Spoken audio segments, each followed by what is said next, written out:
All right, hello, welcome back, third grade angels. Yep, today we're doing lesson 85. And this is page, if you're following along in your math book, we're on page 460 in our Saxon math. Okay, so today's new concept is using manipulatives to divide by a one-digit number. Now, manipulatives, that's just a fancy word for anything you use to help you to solve a math problem. Okay, so today's manipulatives are going to be Legos again. Yep, we're going to be using objects, okay? So using objects can help us understand the different meanings of division. So we're going to be focusing on division today. We're going to do this activity here.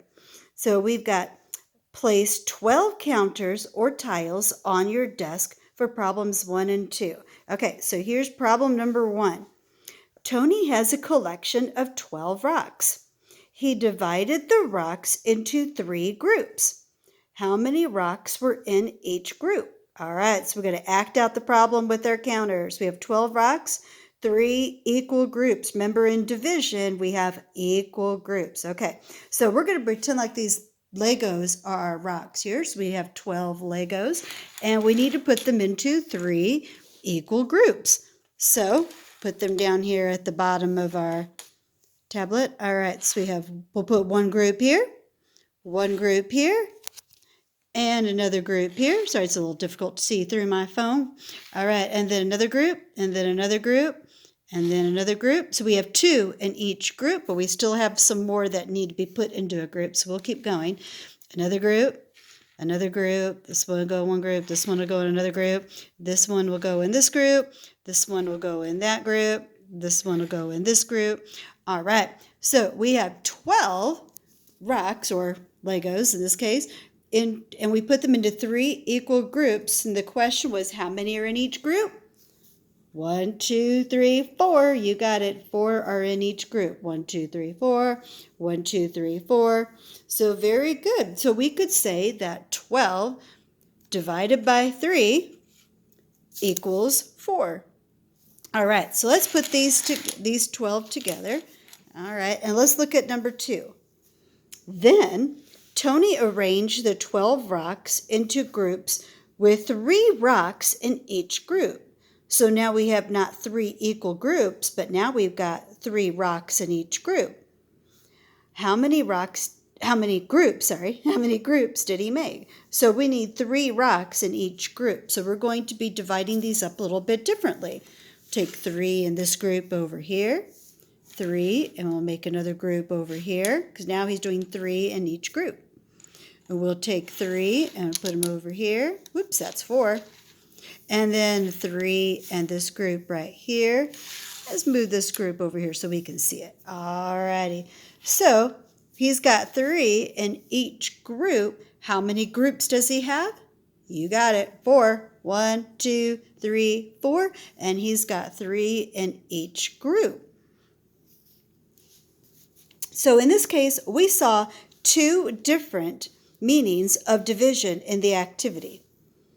In the first problem, we were looking for the number in each group. In the second problem, we were looking for the number of groups. In both problems, we started with one large group and separated it into smaller equal groups. Okay, so the big group we started with, that was our dividend, okay? All right, our dividend is always the big number we start with. Okay, as we'll see in this next example. So we have example 1. 15 students lined up in 3 rows. How many students were in each row? Use manipulatives or draw a picture to represent the problem. Then show how to write the division. Okay, so here we go. They did a picture for us. 15 people, right, were lining up. So they used counters in 3 equal rows. There's 1 row, 2 rows, 3 rows, and are they equal? Yep, okay.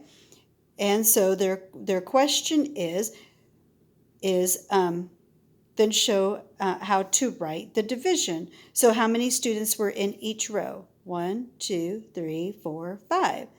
So we could say that were 5 students in each row, and we write it this way. 15, that's our dividend. That's how many we started with. There were 15 students. Divided by 3, that's how many rows, equals 5. That's how many students were in each row. So 15 divided by 3 equals 5. Or it could have been written this way. Our dividend, if you use the bracket, the dividend, or how many you starts with, goes inside the bracket or the house. And then divided by 3 equal rows. So it's 15 divided by 3. Then our answer goes on top. Now our answer is called the quotient. Okay, can you guys say quotient? Yeah, quotient. That's the answer to a division problem. Now that is going to go on top of our division bracket. So we could say 15 divided by 3 equals 5. Or you could do it backwards and think of it as a multiplication problem. 5 times 3 equals 15. Right? So if you know 5 times 3 equals 15, we know we got the right answer on top. Okay, so let's turn the page. Let's look at problem or example number 2. All right. Example number 2. Starting with 15 again, that's going to be our dividend. 15 students gathered in small groups of 3 students to work on the problem. How many groups were there? Okay, so here are 3 in each group. So we have 3 in this group, 3 in this group, 3 over here. So we have to make sure we have 3 in each group. And they want to know how many groups were there. Well, let's count the groups. 1, 2, 3, 4, 5. So there are 5 groups of students. We show the division this way. 15 divided by 3 equals 5. Or write it this way. There's your dividend. 15 divided by 3 equals 5, or we could flip it to a multiplication problem to check it. 5 times 3 equals 15. All right, you got it. Okay, now the rest of this with lesson practice and some other review problems is going to be on your Google document to do. And they'll start off with these problems here that you see under lesson practice. And you can certainly use manipulatives or draw pictures to represent each problem. And at home, you can use whatever you want for manipulatives. You can use Legos like I did, or beans, or rice, or whatever you have on hand.